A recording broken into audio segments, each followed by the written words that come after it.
So this is bacic.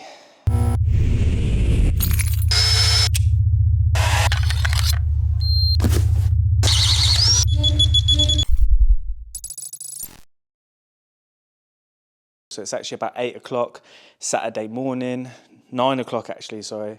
It's just about to go 9. I'm about to head to Essex to meet a good friend of mine. I've got a couple of new things to introduce to you today. We're going to be doing some metal conduit, some metal containment as well, which is one of my favourite things to do.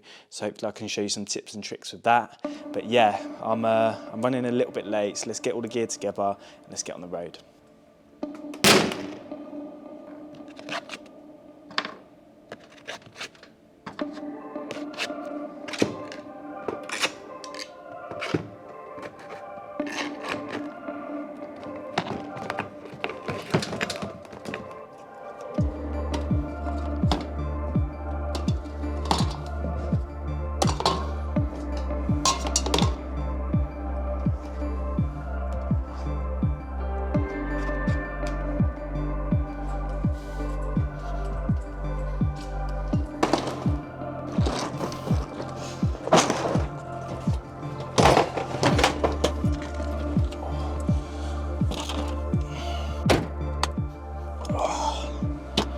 We're here, welcome to Essex. It's a lovely day, we're just getting unlocked, getting into site. So today I'm in this lovely house in Essex. It's almost there by the looks of it, it's getting there. Nice big open spaces, lovely open plan kitchen, but I'm actually stuck in a plant room today with Corey. So we've got some tube to do. Here he is as well, Corey. So yeah, Corey's got me onto this job. It's actually for Chile Electrical. Yeah. So yeah, we're going to be doing some conduit as well, which you guys know I love to do, but I've got a brand new bender, we've got a brand new threader as well. Yeah. So it's like our first day at school almost, but hopefully I can prove my worth with a bender anyway. But first of all, let's show you this plant room. Corey knows far more about it than me, so he's going to take us through everything that's going on in there.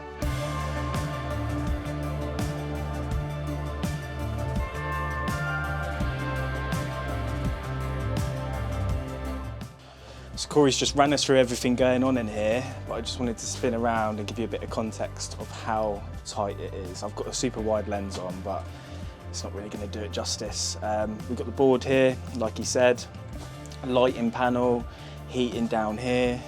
The plumbers have done an amazing job. It's a shame because it all gets lagged up, but when it's all like this, freshly brushed, it looks amazing. So we've got to do some tube drops to pick up like all of these heating components. We've got this perimeter high-level trunking that runs around by the look of it, so that's going to be where we're coming out of. And yeah, it's going to be tight. I think we've got everything. I've got a new bender, which I'm going to introduce you to in a minute. I'm really impressed with it. I've actually never seen, I was just saying to Corey, we've never seen a new bender, have we? Ever. Yeah, it's got all the, yeah, it's got all the clips, all the bits, all the bobs, everything. So yeah, we'll show that off, and then I'll show you some tube as well. So it should be good.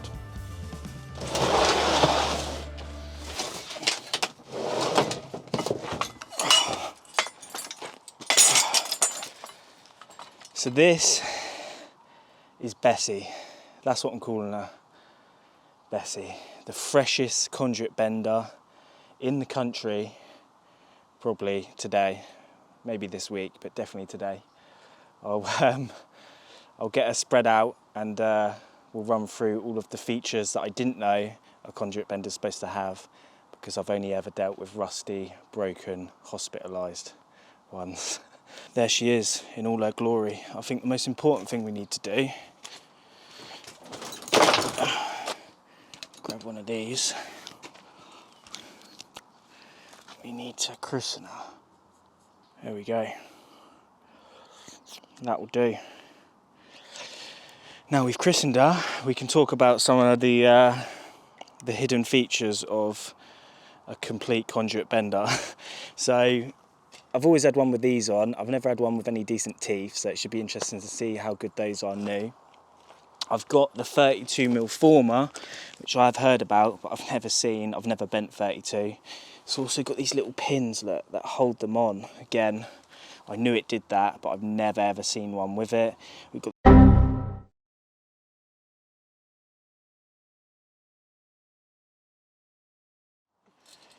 you go, how's that? I should go around and collect little signatures or artwork from all the electricians I work with on my bender. And that's not a euphemism. Corey Mack was here, yes. We're not revealing the name yet. Oh yeah, shall I write that? Where shall I write that? Can I put that bigger? There, That. there. That's the prime real estate. Okay, are they ready for it? Gone. Okay.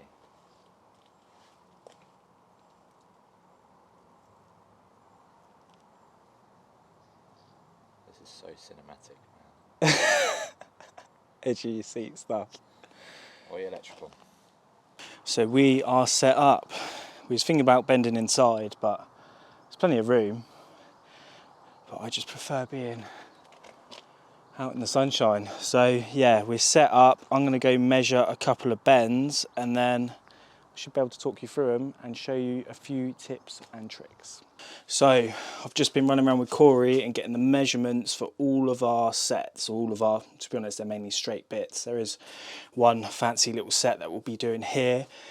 But yeah, they're just all straight drops to pick up all of this plant really. This is a domestic job, but this is a borderline light commercial plant room. The fanciest one, which I'll probably focus on showing you guys, is where we come down here and then we 90, we come across, set it onto the face of this where it will just kiss it, it won't be fixed to it or anything, and then there'll be a T-box there to pick up both of these temperature sets. So yeah, that's going to be the most interesting one. The rest of them really are just straight drops to pick up stuff, the odd T-box, and then it continues on down. Here, these three valves are going to be picked up by a bit of trunking. So yeah, it should be interesting. We'll start with that straight drop. I'll show you some basics and then I'll make sure I show you all of that one because it's not a hard set, but it's probably the most interesting one out of all of the tube that we're going to be doing in here. But yeah, I'll take our list and we'll go crack on outside. First one we got is a bit 900 long in 25 mil. So 900 is the total length. So we're going to incorporate the distance of our coupler onto that. Most fresh lengths of tube come with a coupler on the end of them anyway. Sorry if I'm telling anyone how to suck eggs, but yeah, useful to know. And if you can incorporate that into your set, into your bend, it's one less bit of threading that you're going to have to do. And as much as I love metal conduit, I hate threading it. So I always try and use the thread or the coupler that comes attached with a bit of tube because it saves you time. Let's get this one marked up and cut. I've got this marked 900, but 900 is where we want it to stop or where we want our stuffer to be roughly. So 25 mil, the couplers are 40 millimeters long and that's going to be threaded as well. So you're actually going to want to not do 900, you're going to want to cut this 20 mil back and then you also want to mark your thread 20 mil back from that. Now I'll take this one off so I can show you. But what that means is when I place this here, the coupler will stop exactly where we want it. The tube will actually be cut there because you want to leave some space for the stuffer to be threaded in, and then our thread is actually going to stop there. But yeah, 25 mil conduit, they're 40 mil, 20 mil conduit, they're 32 mil. So you just half that measurement for the thread, and conduit is just all a numbers game. If you get your maths right, you can't really go wrong. It is quite daunting. They do say it's it's a high caliber skill, but I find it's all in the maths. If you get the maths right, you can do nice tube. So Corey's just been to the wholesalers. Can you believe down in Essex they do not have, well, this wholesaler's TLC didn't have distance saddles, so we just got the spacer bar ones, which I do hate, but they'll do. It is only a domestic job to be fair, but yeah, normally the distance saddles, I'll show you them in a minute, they're like spaced off 6 mil, and then you have the hospital saddles which are spaced off 10 mil. These I think are about 4 mil or something, I'll measure them, but yeah, I normally use these for like PVC tube to be fair, but they'll do. We've also got our boxes now as well, so we've got a couple of tees and stuff like that, so we can crack on and start moving this one along a bit. I've just popped this little little set in this end for him. But now we're going to do the fancy set in 20mm. So we're going to come down and go in between the two tank stats. So we basically got to come off the wall, 90 at about 1000mm, and then we're going to have a T-box sort of floating. So it's quite an interesting little set. So I'll get the bender set up for 20mm, and I'll show you how we do that.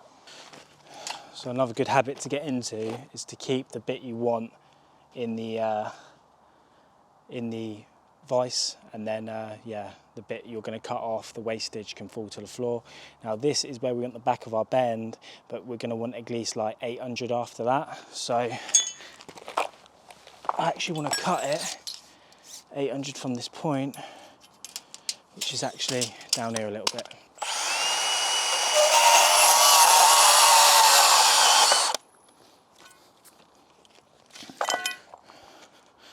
Sweet.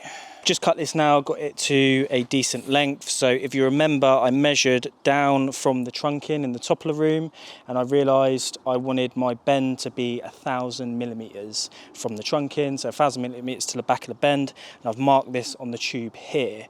So this is a very important measurement. Now I've also cut the tube off just because if I had excess tube, I wouldn't be able to bend downwards. I'd have to bend upwards, which you can do. It's just a nightmare. I hate doing it. It's a load of ag. So waste a little bit of tube, but make your life easier.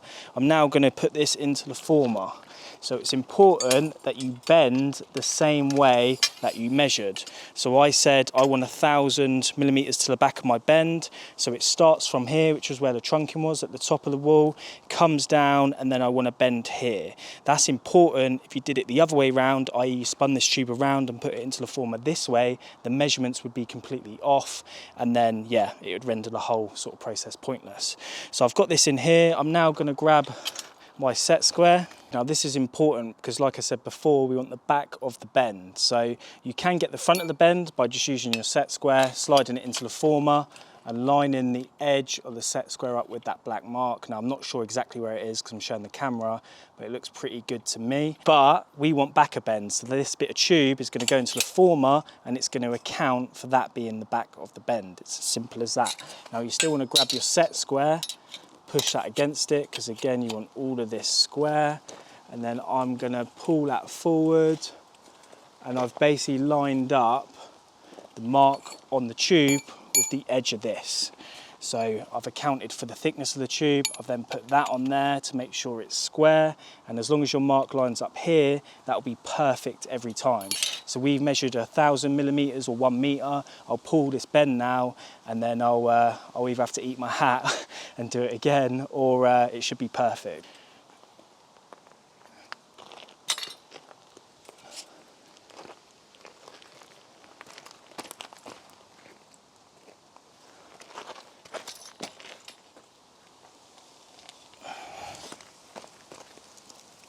Looks pretty good to me, maybe a little bit over.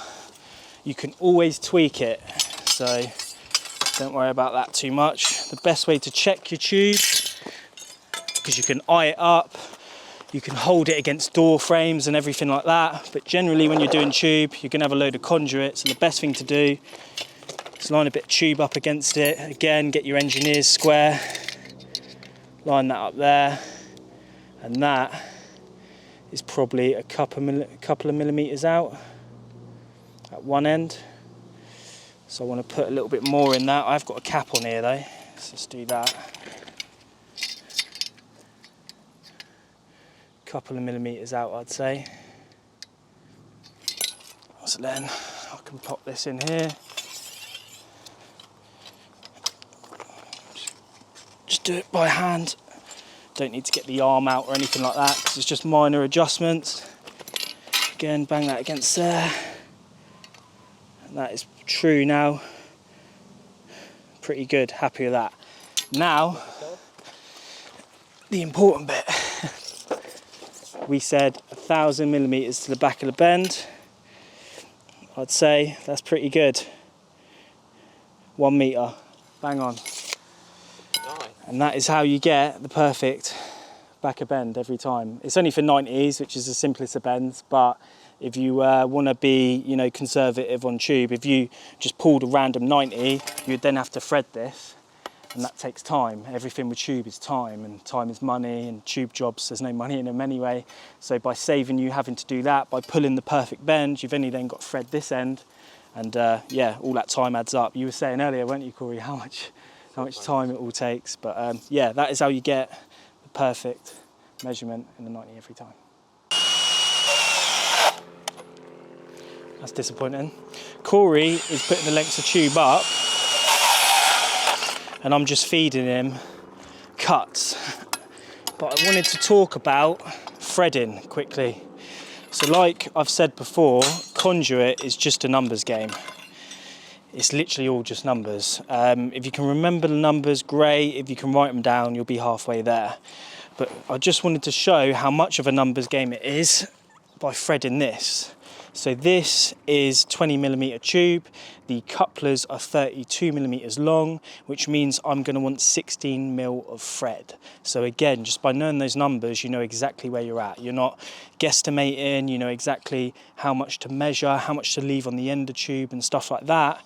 And then when it comes to actually threading as well, 20mm conduit, to achieve 16mm of thread, you're going to want to do 20 turns. I don't know why, it's just the way it is. If you want to get 20mm of thread on 25mm conduit, then it's 25 turns. So yeah, that's just how it works. But as you can see, it's a massive numbers game. And now I know I just need to spin this 20 times. I also need to put the right die in there. But yeah, if I spin this 20 times, I'm going to get the perfect amount of thread, and that's going to save me time, that's going to make me more efficient. And yeah, if you just know the numbers, you're just well away. As yeah, if you're guesstimating and trying to work everything out all the time, you're not going to be that efficient. So yeah, drop this in there. This is nice and new as well. Ollie's spoiling us. I need to get a new, it looks like this is our first day of doing conduit, to be fair, with all this new gear. But yeah, now I can get this started. Sit that on there. Bit of pressure for the first couple of turns. There we go. 3, 4, 5. Now you're supposed to do about 3 turns and go back on yourself. I'm lazy, so I do 5. 1, 2, 3, 4, 5. Again, just go back on yourself to get that excess swarf out the way. 2, 3, 4. Back on yourself. And finally, 2, 3. There we go. This should be 16mm, and it is 16mm. So yeah, that is it. It's all maths. I'm going to offset this as well, so I'll show you how to do that quickly. I mean, I completely make this method up, to be fair. There's nothing special in this method, but there is a way to do it exact, but for little offsets it really doesn't matter. So I'm actually going to bend the other way as well because it's easier. And what I've done already is I've marked 2 marks here, 100mm apart. So I'm just going to line the first mark up with the former there. And in fact, it's going to be better this way because I can put the stop on there. There we go. So I've got the first mark marked up with the former there. I'm literally just going to do a little kick, tiny little one. There we go, not even 10 degrees. I'm then going to take this, line my other mark up with the edge of the former, spin it round on itself, because what I want to do is I want to put back in what I've just took out angle wise. So again, little kick, you just want to eye it up. I mean, that is looking like it wants a bit more in the first one, I would say. A little bit more. And then what we'll do is we'll take it out, we'll line it up against a bit of tube, and we'll see that kicks off and it runs pretty parallel. I'd say there's about a 10mm gap running all the way through. It obviously gets tighter here, but you've got the added thickness of the coupler. But yeah, I'm pretty happy with that, and that is a a 10mm standoff basically, about 10mm give or take, yeah. Again, there's no sort of massive reason into it. I've just sort of guesstimated a lot of it. But what you've got is not a lot of tolerance to measure and dictate that too much. So you do just have to guess it a little bit. If I was doing like a 45-degree set and I wanted to get over something that was 100mm tall or something, there is an exact science of measurements and a method. But yeah, just doing little kicks like this, I kind of just guess it like that, just because you just need to be rapid. I've got to do this on every single bend. They'll be roughly the same. They'll be the same distance apart because of the marks I'm making. So yeah, it's just a quick, easy way to get them pretty much perfect every time. So yeah, I thought I'd share that too. I'm gonna get this into Corey, and I need to crack on really because it's getting late in the day and he's getting quite hungry for more tube. So Corey's given me this bit. Where is it? So he wants it cut in on that mark there, and then thread into there. Cool, I can do that for you, sir. So one of the main reasons why I got this bender is I've been saying it for a long time actually, that I'm going to do some conduit tutorials. I actually did some on my Instagram. If there's anyone who like sort of knows me from Instagram, then they'll know I did do like a mini series on like, yeah, metal conduit, but I want to do like a fully fledged YouTube series. So maybe once these testing videos are out of the way, I'll get onto that. But that's why that's why I wanted to get this bender. Yeah, I've splashed out on a new one. I have access to benders. My old firm's got loads of them. I've actually got an old bender as well, which is missing a load of pieces. So when I looked at actually restoring it, it was like 150 quid in parts, and I was like, well, I may as well just spend an extra 100 quid on top of that and get a brand new one that's warranted and is going to last. So yeah, I'm actually quite proud of having my own one, just because I take a lot of pride in conduit and I get a lot of enjoyment from it. So having my own bender is feels good. I feel like I'm a proper electrician now. Let's get this cut.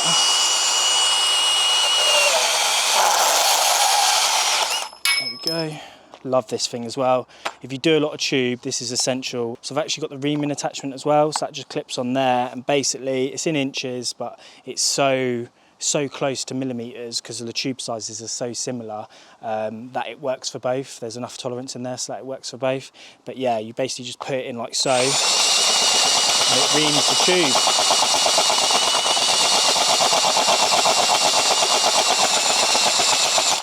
Like that. Loads of people always tell me, oh, you should ream after you thread, but it makes no difference. Makes no difference whatsoever. Paste has been left in the sun, so it's lovely and liquid-like. Get that there. Bang that out. We'll get threading. So, like I said earlier, 20 turns will give you 60mm of thread. 3, 4, 5, half a turn back. 1, 2, 3, 4, 5. Turn back. 1, 2, 4, 5. Half a turn back. 1, 2, 3, 4, 5. There we go.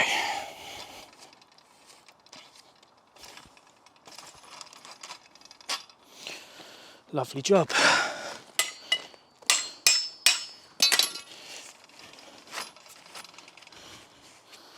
That can go like that, and that is ready for Corey.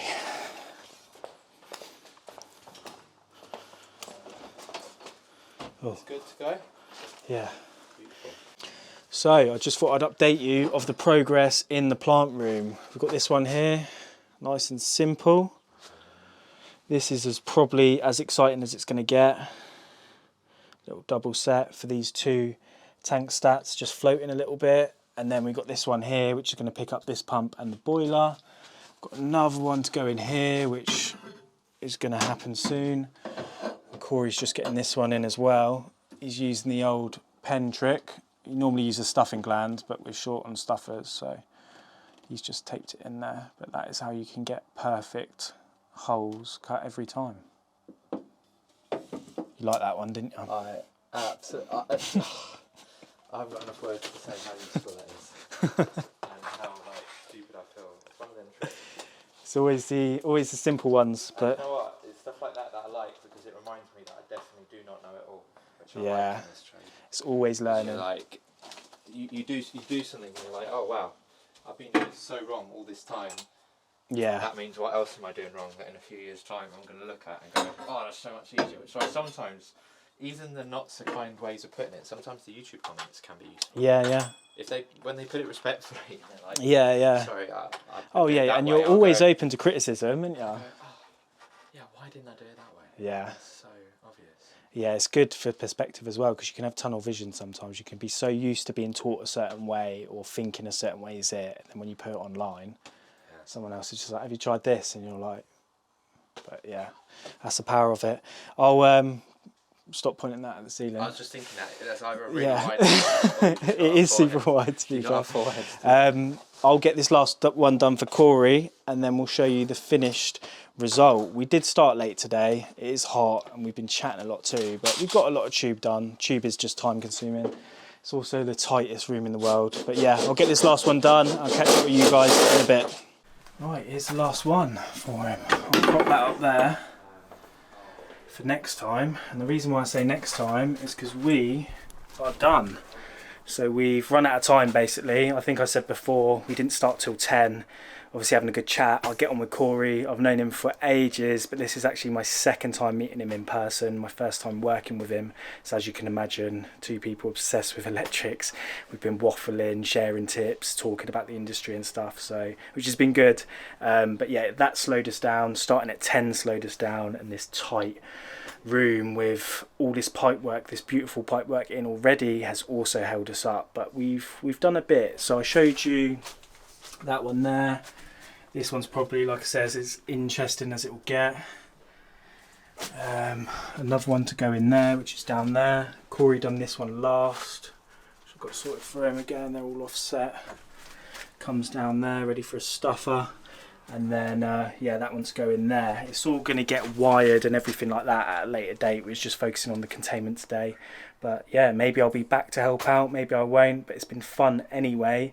And it's been good to put my hand on some tube as well. It's been a while. I've still got it though. But yeah, it's been satisfying. I'll go outside and we'll wrap this one up.